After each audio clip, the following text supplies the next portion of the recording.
Introduction. The blanket of air surrounding Earth is known as atmosphere. Without air, Earth would have been a lifeless planet. It not only supplies air and water to plants and animals, but also protects them from the harmful rays of sun. The atmosphere stretches above the Earth to a height of more than 1,000 kilometers. It is held in place by the Earth's force of gravity. Gravitational forces are stronger near the surface of Earth, and therefore the density of air is greater near the surface of Earth. As we go higher, the air starts thinning. Ultimately, it merges with space. Composition of the atmosphere. Air is a mixture of several gases in different proportions. The composition is as follows: nitrogen 78%, oxygen 21%, other gases 1%. Some dust particles are also present in the atmosphere.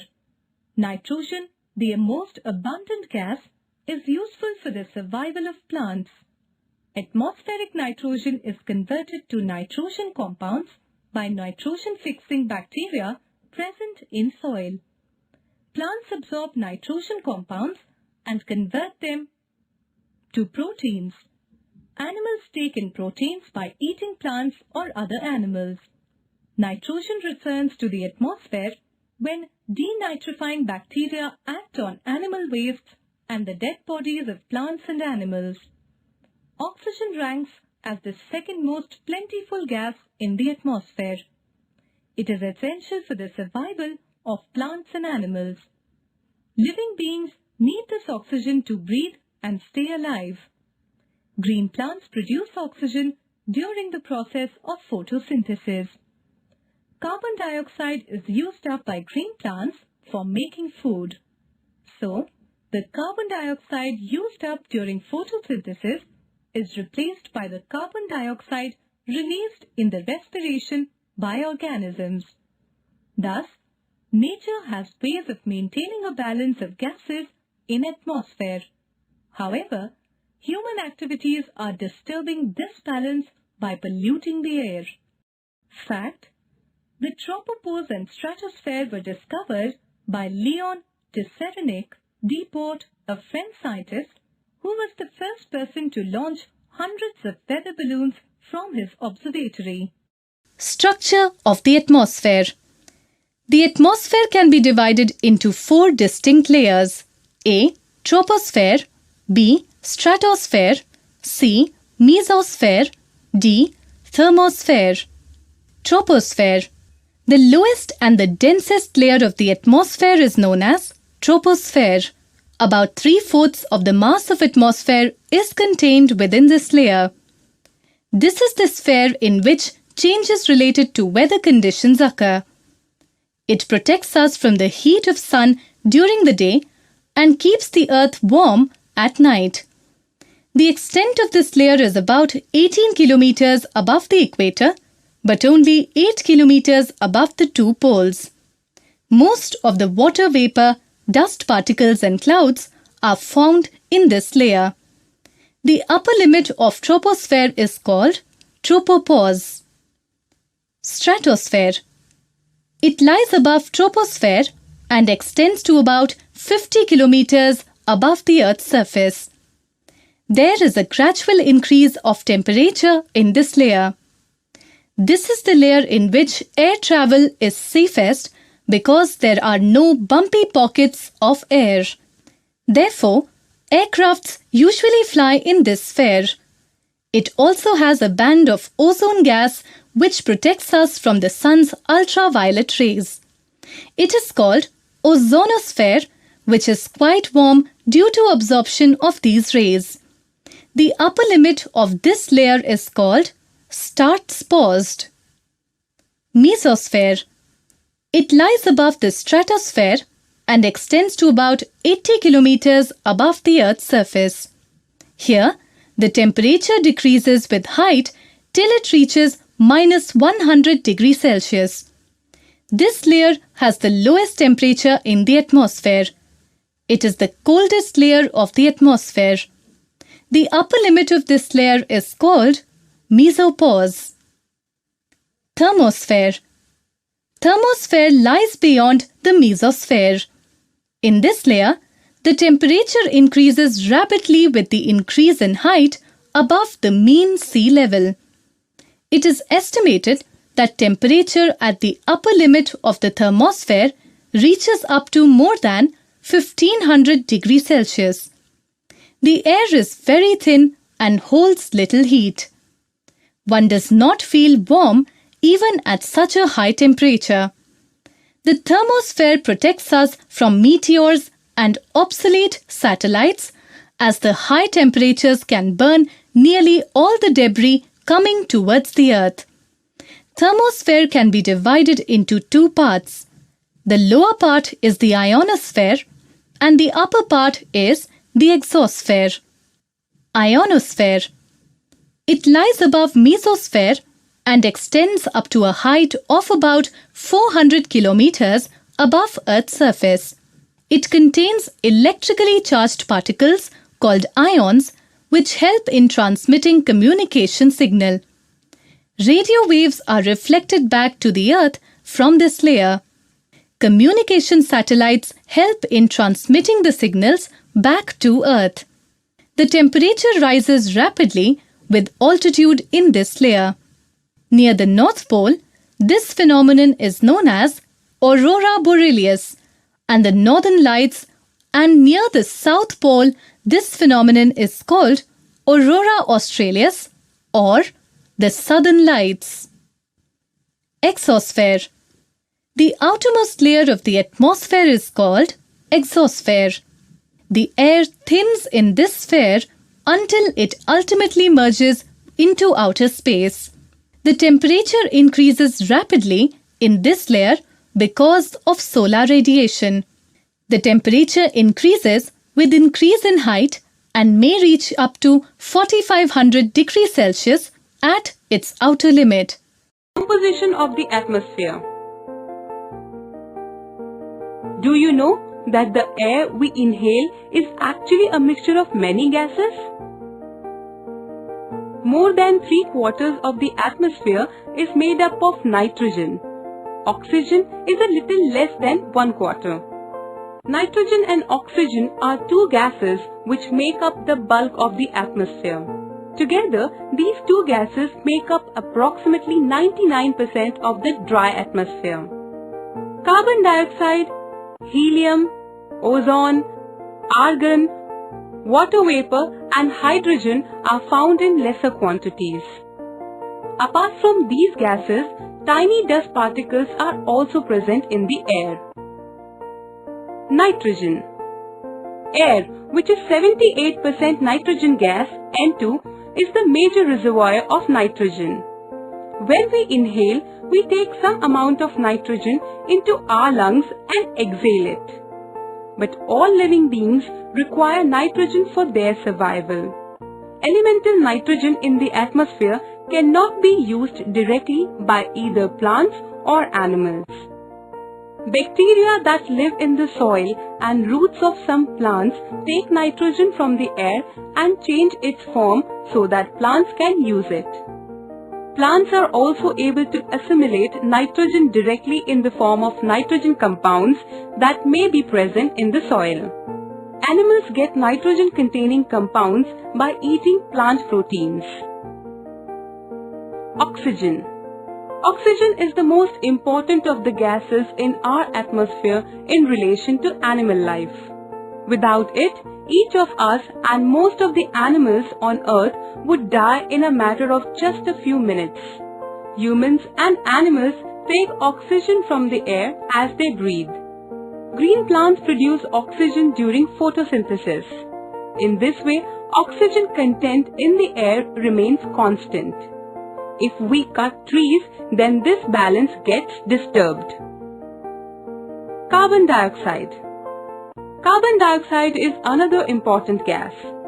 Green plants convert carbon dioxide and water into food compounds such as glucose and release oxygen. Humans or animals release carbon dioxide. The amount of carbon dioxide released by humans or animals seems to be equal to the amount used by the plants, which make a perfect balance. However, the balance is upset by burning of fuels such as wood, coal and oil. They add billions of tons of carbon dioxide into the atmosphere each year. The amount of heat in the troposphere depends on concentration of atmospheric greenhouse gases such as carbon dioxide. As a result, the increased volume of carbon dioxide is affecting the Earth's weather and climate. In the next module, we will learn about the different layers of atmosphere. Introduction. Day with clear sunshine makes us happy. When it is too hot, we are happier to see the cloud and have rain. Our habits depend on the type of climate we have during a period. Weather is so important that there are daily forecasts about it on the television, radio, and in the newspapers. Let us know about weather and climate. Objectives. At the end of this lesson, you will be able to define weather and climate, understand a weather report. You might have come across the situation that a sunny morning suddenly changes to a cloudy day and it starts raining heavily. Or heavy rain vanishes within few minutes and gives way to bright sunshine. This is called change in weather. The temperature, humidity, rainfall, wind, and other factors are called the elements of weather. The weather of a place depends on these factors. Weather is about the various changes that occur in the atmosphere of our Earth. The weather is such a complex phenomenon that it can vary over very short periods of time. Do you know what the reason of changing weather is? The sun causes all changes in the weather. Energy absorbed and reflected by the Earth's surface, oceans, and the atmosphere play important roles in determining the weather at any place. Also, deviation in the Earth's orbit, continental drift, and greenhouse effect are the additional causes of the changes in weather. Rachel is looking at weather report in newspaper. Here is a weather report for you. As from the report you can see, date, month and days are given in the first row of the table. In the second row, weather of respective day is shown. In third row, minimum and maximum temperatures of the day are shown. These minimum and maximum temperatures are accorded by special thermometers called maximum and minimum thermometers. In the fourth row of the table, you can see the humidity. Humidity is measured by hygrometer. In some weather reports, a row for rainfall is also given. Rainfall is measured by an instrument called rain gauge. Let us know how climate is different than weather. The average weather pattern taken over a long time, say 25 years, is called the climate of the place. If temperature at a place is high most of the time, it is said to have a hot climate. If it has heavy rainfall in addition to high temperature, then we say that the climate of that place is hot and wet. For recording climate conditions, the mean temperature of a given month for a particular place is found in two steps. First, average of the temperatures recorded during the month is calculated. Summary. Let us summarize what we have learned. The day-to-day condition of the atmosphere at a place in terms of temperature, humidity, rainfall, wind speed, etc. is called the weather at that place.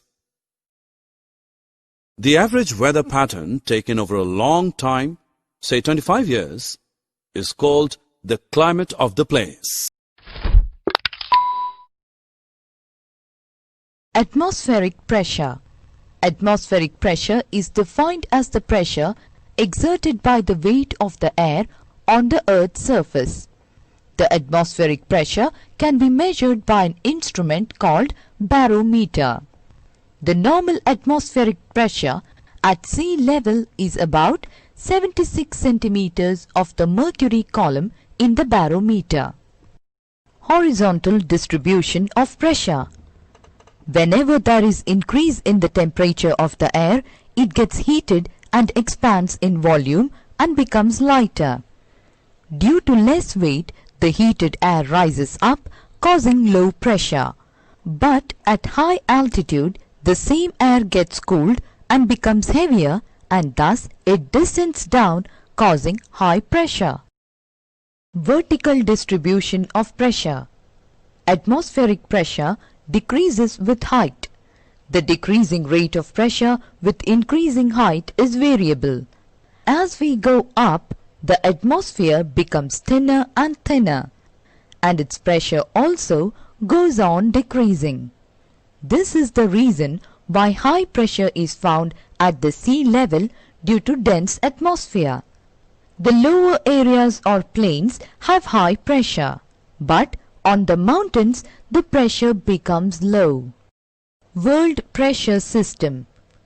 The main pressure belts of the world are the following: equatorial low pressure belt, subtropical high pressure belt, subpolar low pressure belt, polar high pressure belt. Equatorial low pressure belt. Equatorial area is a region of high temperature. Due to intense heating, the atmosphere heats up, expands and becomes lighter. Hence, the air starts rising up in vertical ascent, causing low pressure on the ground. The horizontal movement of wind in this belt is very feeble. It is therefore a calm belt. It is also known as doldrums. It is a zone of wind conveyance. Subtropical high pressure belt.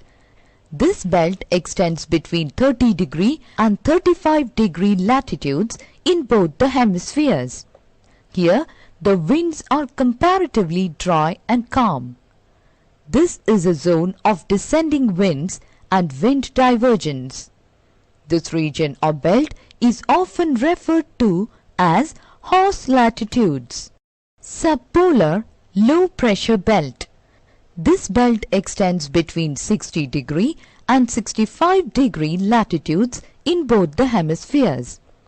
This is a zone of wind convergence. The rotatory movement of the earth causes low density of atmosphere over this belt.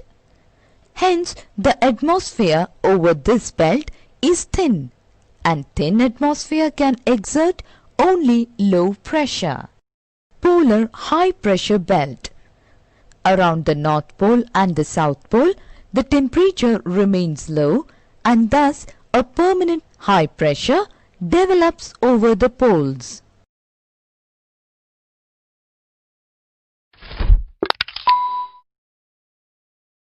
Wind system. Due to horizontal difference in air pressure, air flows from area of high pressure to area of low pressure. This movement of air is known as wind. A wind is named after the direction from which it blows. Example, the wind blowing from west is called westerly. There are different types of winds: permanent winds, periodic winds, and local winds. Permanent winds. The winds which blow throughout the year in a particular direction and over a particular region is known as permanent winds. They are also known as prevailing winds or planetary winds. They are the trade winds, anti-trade winds, polar winds. The trade winds. Winds tend to blow from high pressure to low pressure, but they are deflected to the right in northern hemisphere and to the left in southern hemisphere. This is as per Farrell's law of deflection.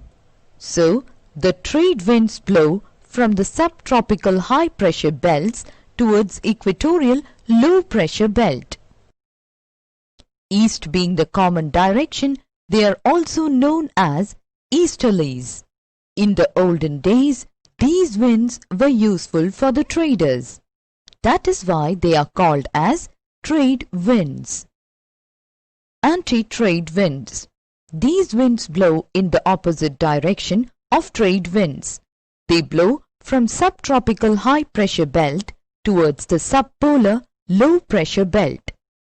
West being the common direction, they are also known as westerlies. Polar winds.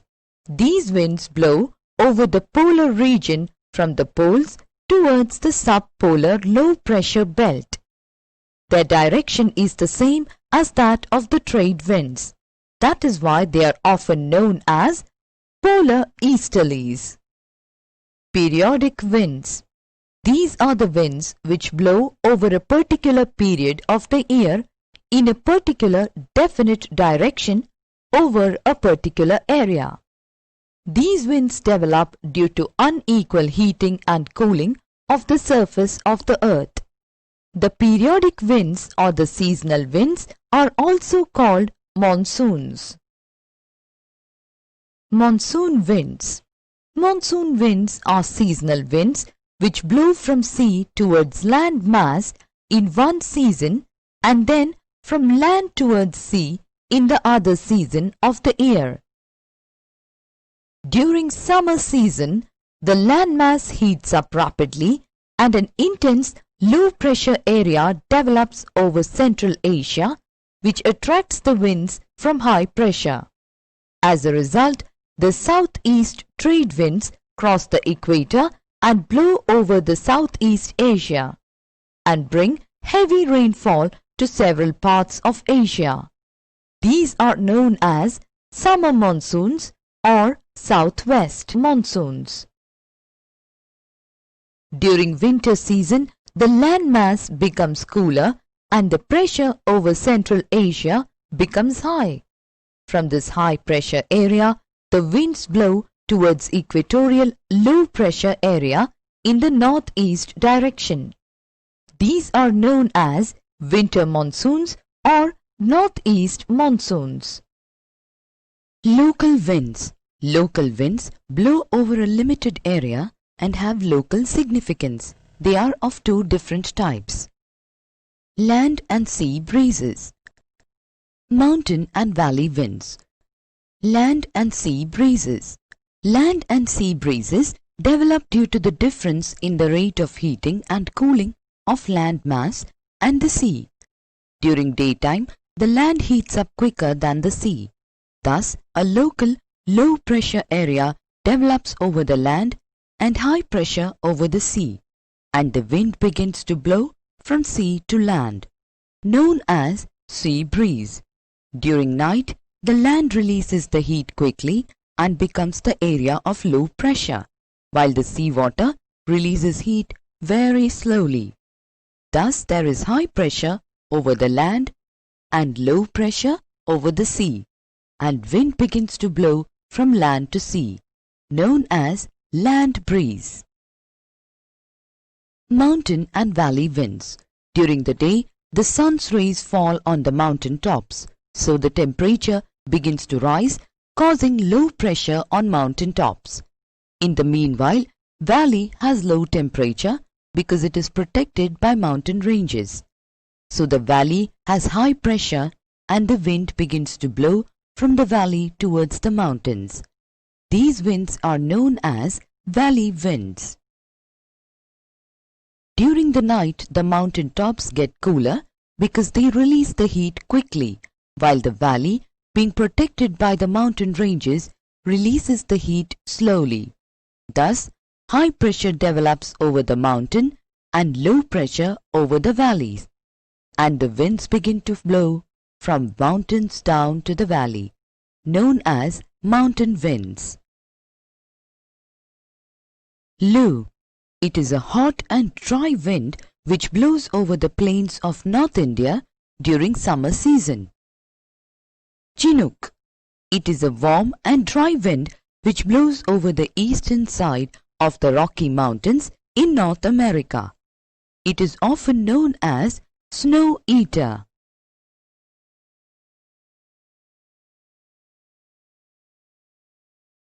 Hello everyone, I'm back with another chapter of Geography, Class 7 NCERT. Chapter 4, Air. So as we all know that Earth is surrounded by a huge blanket of air called atmosphere, and we all are dependent on it for our survival. It not only provides us the air we breathe, it also protects us from the harmful effects of the sun's rays. If there was no atmosphere, then two things would have happened. We would have been burned alive by the heat of the sun during day, and at night we would get frozen. So it is the mass of air that has made the temperature on the Earth livable. Now let's read about the composition of the atmosphere. Well, if you see this pie diagram, you can see nitrogen takes it over by 78% and oxygen takes it over by 21%. These two are the major gases which make up the bulk of the atmosphere. Now, what about the other gases? There has to be some other gases as well. So they are carbon dioxide, helium, ozone, argon and hydrogen, but they are found in less quantities. Now we are going to read about how these gases came into existence. Let's talk about nitrogen. It comes directly from the air. The bacteria that live in the soil and roots of some plants take nitrogen from the air and change its form so that plants can use it. Talking about oxygen, it is the second most plentiful gas in the air. Humans and animals take oxygen from the air as they breathe. Now green plants produce oxygen during photosynthesis. In this way, oxygen content in the air remains constant. If we cut trees, then this balance gets disturbed. Coming to carbon dioxide, it is another important gas. Green plants use carbon dioxide to make their food and release oxygen. Humans or animals release carbon dioxide. The amount of carbon dioxide released by humans or animal is equal to the amount used by the plants, which make a perfect balance. Now let's talk about the structure of the atmosphere. Our atmosphere is divided into 5 layers. I'm going to present a small picture that I've made it myself in easily remembering what are the 5 layers of atmosphere. So have a look at this. First level is the troposphere. Remember that as tropo, which is equal to tropical, and then it is associated with greenery. So you can only see greenery at the first level of the atmosphere. And then we have the stratosphere, strata. Just compare it with strategy. Always remember strategy is the second step. And then comes the mesosphere. The meaning of meso is middle, so midpoint. So 5 definition over here, the midpoint is mesosphere. And then comes the thermosphere, thermo, which is equal to heat, and it's very heat out there. So remember it by that. And the last one is exosphere. Exo, exit, so the last one has to be exit. That's the easy way of remembering it. So let's quickly read about each of them. Troposphere. The height of troposphere is 13 km from the ground. It is the layer where the oxygen exists and rainfall, fog, hailstorm occurs in this layer. Stratosphere. The height of stratosphere is 50 km from the ground. In this layer, aeroplanes fly, and it also contains the layer of ozone gas. We have just learned how it protects us from the harmful effect of the sun rays. Then comes the third layer, which is the mesosphere. The height of mesosphere is 80 km from the ground. Meteorites burn up in this layer or entering from the space. And then comes the thermosphere. It is very hot in this layer. Temperature increases as the height increases. An ionosphere exists in this layer, and the height of this layer is 80 to 400 km from the ground. And this layer is also very helpful in radio transmission. In fact, radio waves transmitted from Earth are reflected back to the Earth by this layer. And last but not the least, exosphere, the uppermost layer of the atmosphere. This layer has very thin air. Light gases like helium and hydrogen float into the space from here. Now let's read about weather and climate. So what is the definition of weather? Weather is the R2R, day-to-day condition of the atmosphere. Remember that. R2R and day-to-day condition of the atmosphere. It is more of a real-time information. And what do you mean by climate? The average weather condition of a place for a longer period of time represents the climate. So climate is more of a long-term point of view, and weather is more of a day-to-day and real-time point of view. Now let's read about temperature. It's the hotness and coldness of the air around us is known as temperature. The temperature of the atmosphere changes not only between day and night, but also from season to season. Again, real-time and long-term point of view. Summers are hotter than winter. An important factor that influences the distribution of temperature is insolation. Insolation is the incoming solar energy intercepted by the Earth. The amount of insolation decreases from equator towards the pole. This is quite evident if you see. The sun rays directly falls on the equator. Therefore, the insolation level over there will be higher compared to the poles. Temperature in cities is much higher than that of village. The reasons are because in cities we have concrete and metal buildings as well as roads that gets heated up during the day, and this heat is released during the night. Also, the crowded high-rise buildings of the cities, they trap the warm air and thus raise the temperature of the cities. Now let's move on to air pressure. Let's try to understand what is air pressure and how is it formed. So the pressure that is exerted by the air above us on any body like us or the entire earth itself is called air pressure. You'll be surprised to know that the air presses us from all direction and our body exerts a counter pressure. So let's try to understand about air pressure. The air pressure is highest at sea level and decreases with height. What does it mean? Well, the air gets thinner the higher you go. When you are in the mountains, there is less air passing in and around, and when you're on a boat or on a sea level, the pressure is high because the waves of the sea carry tremendous amount of force of air with it. So the air creates huge pressure near the sea level and it gets thinner when you go up. So let's talk about winds. What are winds? Winds are nothing but the movement of air from high pressure area to low pressure area.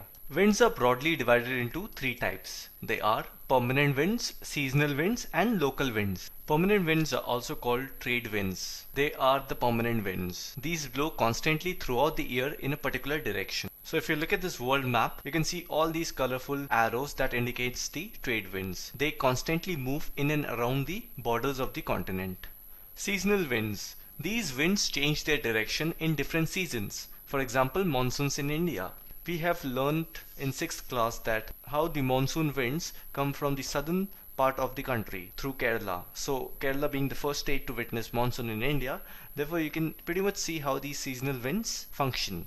The last is the local wind. These blow only during a particular period of the day or year in a small area. For example, land and sea breeze. Coming to the next topic, moisture. What is moisture? Moisture is nothing but the amount of water vapor present in air. And the more moisture in the air, the more humidity it creates. When the air is full of water vapor, we call it a humid day. As the air gets warmer, its capacity to hold the water vapor increases, and so it becomes more and more humid. On a humid day, clothes take longer to dry, and sweat from our body does not evaporate easily, making us feel very uncomfortable. Now, when the water vapor rises, it starts cooling. The water vapor condenses, causing formation of droplets of water. Clouds are just masses of such water droplets. When these droplets of water become too heavy to float in air, then they come down as precipitation. Now precipitation that comes down to the earth in liquid form is called rain. Most of the groundwater comes from rainwater. With this, we have come to an end of chapter 4. If you like the video, consider giving it a thumbs up and leave a comment below. And make sure you're subscribed. You'll get an alert when my next video comes, or if you want me to make anything specific, do let me know.